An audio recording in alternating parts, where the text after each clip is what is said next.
Hello everyone, welcome to ahead and inform. JKSSB class 4 provisional shortlist out हो गई है। जी हाँ, आज जो सिलेक्टेड कैंडिडेट्स, काफ़ी खुशी की बात, उनको सभी को कंग्रेचुलेशंस अहेड एंड इन्फॉर्म की तरफ से। इस वीडियो में मैं आपको बताऊंगा कि जो सिलेक्शन लिस्ट के बाद का प्रोसेस यानी कि ज्वाइनिंग तक का जो स्टेप्स हैं, इसमें अभी आपको क्या क्या और करना बाकी है, जो भी कैंडिडेट सेलेक्ट हुए हैं या जो वेटिंग लिस्ट में आएंगे। ठीक है, तो इस वीडियो में मैं आपको बताऊंगा कि जो ग्रेजुएट्स हैं वो कैसे इस जॉब को भी एलिजिबल नहीं रहे हैं या इस एलिजिबल फॉर्म को नहीं भर पाएंगे। तो नेक्स्ट है कि जो नेक्स्ट स्टेप क्या रहेगा, डॉक्यूमेंट वेरिफिकेशन जो है उसमें कौन कौन से डॉक्यूमेंट्स देने होंगे, और भी जो एफिडेविट वगैरह मांगा है गया है आपसे JKSSB के द्वारा, वो आपको कैसे कैसे देना होगा। तो आइए पूरी डिटेल में इस जो शॉर्टलिस्ट आई है इसके बारे में मैं आपको बताता हूँ कि क्या क्या लगेगा अभी आगे आपका। तो सबसे पहले देखिए, ये जो है ऑफिशियल नोटिफिकेशन है, ये आप JKSSB की साइट पर जाके भी डाउनलोड कर सकते हैं। ठीक है, और यदि आप इसको हमारे चैनल से डाउनलोड करना चाहें तो टेलीग्राम पे जाके अहेड एंड इन्फॉर्म्ड का हमारा चैनल है, वहाँ से भी डाउनलोड कर सकते हैं। तो सबसे पहले यहाँ पे पोस्ट के बारे में बताया है कि 8575 पोस्ट थी, ये हम सभी जानते हैं। जो सबसे इम्पॉर्टेंट बात है इसके अंदर कि ये जो दी हुई है पॉइंट नंबर सेकंड कि मिनिमम एंड मैक्सिमम क्वालिफिकेशन कितनी है। मिनिमम है मैट्रिक, मैक्सिमम है 10+2। ये उन्होंने स्पेसिफिकली मेंशन किया है इसके अंदर कि ये इसकी मिनिमम और मैक्सिमम है। और सेकंड यहाँ पे लिखा है कि ये जो नौकरियां हैं ये सारे कैडर वाइज, जैसे कि डिस्ट्रिक्ट, डिविजनल और UT वाइज, ये जो नीचे सिलेक्शन लिस्ट है ये आपको दी हुई है। ठीक है, और उसके बाद अपॉइंटमेंट के लिए ये जो रूल्स हैं, रेगुलेशन, कौन कौन सा SRO SO लग रहा है, इसको ना देखते हुए हम क्वालिफिकेशन देखेंगे। क्वालिफिकेशन में फिर से इन्होंने दूसरी बार मेंशन किया है कि मिनिमम 10th और मैक्सिमम क्वालिफिकेशन क्या है, 12वीं है। ठीक है, और यहाँ पर थर्ड पॉइंट ये देखिए, जो ग्रीन कलर से अंडरलाइंड है कि any candidate having his and her qualification other than the prescribed, यानी कि 12वीं पास से, जैसे ग्रेजुएट्स का बहुत था कि ग्रेजुएट्स ने एग्ज़ाम दिया है, तो उसके लिए इन्होंने क्या किया है, ये भी आगे आपको पॉइंट मिलेगा कि ये ग्रेजुएट्स को इस नौकरी में ना आने से कैसे ये रोक रहे हैं। ठीक है, आने से कैसे रोक रहे हैं। तो उसके बाद इन्होंने डिटेल दी है कि एग्ज़ाम हुआ था 27, 28 और 1 मार्च के दिन, ये हम सभी जानते हैं एग्ज़ाम दिया। उसके बाद यहाँ पे देखिए, जी हाँ, तो जैसे फॉर एग्जांपल अगर इसमें जैसे कुछ कैंडिडेट सिलेक्शन हुए हैं, कुछ कैंडिडेट जो हैं वेटिंग लिस्ट में जाएंगे, तो जो वेटिंग लिस्ट का सिलेक्शन होगा वो अभी जो उनका स्कोर है, स्कोर वो वही है जो उन्होंने ऑनलाइन फिल करते टाइम दिया था कि फॉर एग्जांपल कोई ऑर्फन है या किसी के घर में कोई गवर्नमेंट जॉब नहीं करता है या डिस्ट्रिक्ट का उन्होंने 10 नंबर लिए हैं, तो वो उनका जो वेटिंग वाले हैं उनका स्कोर लिस्ट वैसे ही बनेगा। लेकिन जब डॉक्यूमेंट वेरिफिकेशन के लिए जाएंगे, डॉक्यूमेंट वेरिफिकेशन के लिए जो सिलेक्टेड कैंडिडेट्स हैं या जो वेटिंग वाले भी जाएंगे, तो उनकी जो डॉक्यूमेंट वेरिफिकेशन होगी उनमें उन सभी डॉक्यूमेंट्स को चेक किया जाएगा जिन जिन के आधार पर उनको नंबर मिल रहे हैं एक्स्ट्रा, और फिर फाइनल चेंजेस किए जाएंगे। यानी इन नंबर्स में चेंज हो सकता है। जैसे फॉर एग्जांपल किसी को नंबर मिले हैं 5 नंबर कि गवर्नमेंट एम्प्लॉय नहीं है, और आगे जाके फॉर एग्जांपल उनका गवर्नमेंट एम्प्लॉय निकलता है, तो फिर वो 5 नंबर उनके डिटेक्ट कर लिए जाएंगे और ये नंबर रिवाइज होके आएंगे। या किसी के क्या है कि कोई बोलता है कि मेरे को डिस्ट्रिक्ट वाले नंबर नहीं जुड़े मेरे इसमें, तो उनको क्या होगा, फाइनली जब वो डॉक्यूमेंट वेरिफिकेशन होंगी तो फिर से ये नंबर एडजस्ट होकर आएंगे। ये यहाँ पे नोटिफिकेशन में लिखा हुआ है।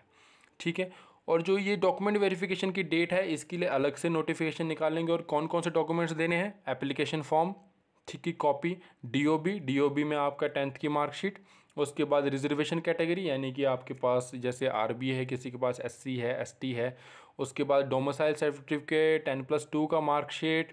तो जो भी अदर डॉक्यूमेंट्स हैं, जैसे कि किसी का गवर्नमेंट जॉब का कोई एम्प्लॉय नहीं है घर पे, तो उसका तहसीलदार से एक डॉक्यूमेंट बनवा लीजिए। और certificates and documents on format to be prescribed in case additional point, तो जो भी जो एडिशनल पॉइंट्स के लिए जितने भी आपने जो भी डॉक्यूमेंट्स देने थे वो सभी आपके पास होने चाहिए, जो भी जिससे आप एडिशनल मार्क्स क्लेम कर रहे हैं।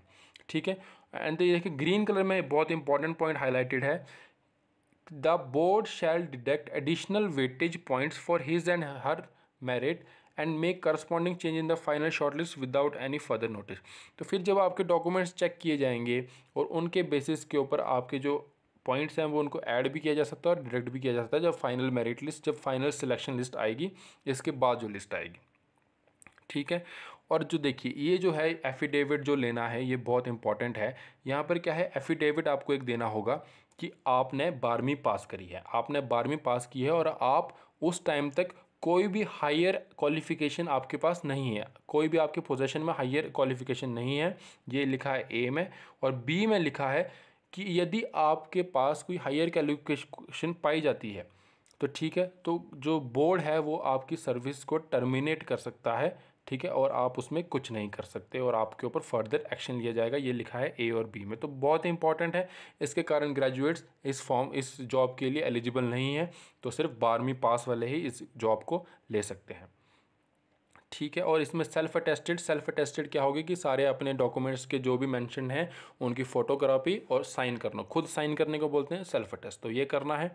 और जो रिज़र्व कैटेगरी हैं आप figuring purely on the basis of details दे है, तो जो भी कैटेगरीज़ हैं, जो भी आपको ये नंबर मिल रहे हैं, ये आपके ऑनलाइन जो आपने फॉर्म भरा था उसके बेसिस पे मिल रहे हैं। और जो फाइनल शॉर्टलिस्ट आएगी वो आपके डॉक्यूमेंट वेरिफिकेशन के बाद आएगी, तो उसमें कुछ नंबर चेंजेस हो सकते हैं। फॉर एग्जांपल किसी का डॉक्यूमेंट मिसिंग हुआ तो उनके नंबर डिटेक्ट हो जाएंगे, ठीक है, या जिनके नंबर नहीं जुड़े हैं उनके डॉक्यूमेंट प्रोवाइड करके नंबर जुड़ जाएंगे, ठीक है। और जिन्होंने रिट लगाई है या जिन्होंने आरटीआई लगाया था कि उनके सिलेक्शन लिस्ट में कोई दिक्कत है, तो वो भी एडजस्ट होकर आएंगे, उनका भी सही होके फाइनल लिस्ट बनेगी, तो उनको भी घबराने की ज़रूरत नहीं है। और जो पर्सन विद डिसेबिलिटीज़ हैं उनके लिए भी जो शॉर्ट लिस्टिंग जो उनकी क्राइटेरिया है, जो उनकी नोटिफिकेशन होगी शॉर्ट लिस्टिंग की, वो आगे फर्दर डेट्स में मेंशन की जाएगी। तो आगे हम आते हैं जो है मेन की जो सिलेक्शन लिस्ट है। तो फॉर एग्जांपल जैसे ये सिलेक्शन लिस्ट है यूटी कैडर की, तो इसको आपको कैसे देखना है, यहाँ पे लेफ्ट साइड में है रोल नंबर, नाम, फादर नेम, डीओबी, कैटेगरी, और यहाँ पे सब कैटेगरी मेंशनड है। फिर ये वेटेज स्कोर है आउट ऑफ 85 जो कि इसमें था, बाकी उसमें डिस्ट्रिक्ट वाले में अलग होगा। तो यहाँ पे नंबर जुड़े हुए हैं, गवर्नमेंट एम्प्लॉय वाले नंबर, ऑर्फन वाले नंबर, फिर यहाँ पे कैजुअल वर्कर वाले, और फाइनल स्कोर आउट ऑफ 100 आपको दिया गया है। तो ऐसे आप अपना चेक कर सकते हैं, ठीक है। फॉर एग्जांपल जैसे ये ओपन मेरिट है, तो ओपन मेरिट में आप देखिए कि ओपन मेरिट में कहाँ फॉल करते हैं। फिर जैसे ही ओपन मेरिट ख़त्म होता है तो ओपन मेरिट के बाद आप कैटेगरी वाले भी आप अपना देख सकते हैं। तो जैसे फॉर एग्जांपल मान लीजिए जम्मू है, जम्मू में मान लीजिए फॉर एग्जांपल 50 सीटें हैं ओपन मेरिट की, तो आप देखिए कि 50 से ज़्यादा है। आपको मैं एग्जांपल दे रहा हूँ कि मान लीजिए 50 सीटें हैं, तो आप देखिए कि आप पहले 50 में लाई कर रहे हैं कि नहीं कर रहे हैं।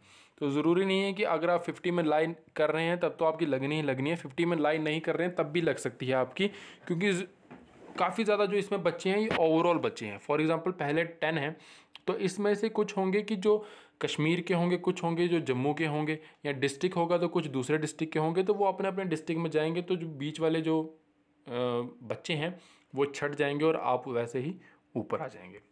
तो इसकी यदि ये और जानकारी चाहिए तो आप कमेंट सेक्शन में बता सकते हैं, और इस नोटिफिकेशन को देखना चाहते हैं तो आप हमारे टेलीग्राम चैनल पे देखिए। बाकी इसमें जो फर्दर डिटेल इन्फॉर्मेशन जैसे ही नोटिफिकेशन आएगी हम आपको अपडेट करते रहेंगे। तो आज के लिए इतना ही, बाकी ऐसे ही अपडेट्स के लिए हमारे चैनल अहेड एंड इन्फॉर्म्ड को सब्सक्राइब करना ना भूलें और इस वीडियो को अपने दोस्तों के साथ ज़रूर शेयर करें। Thank you very much.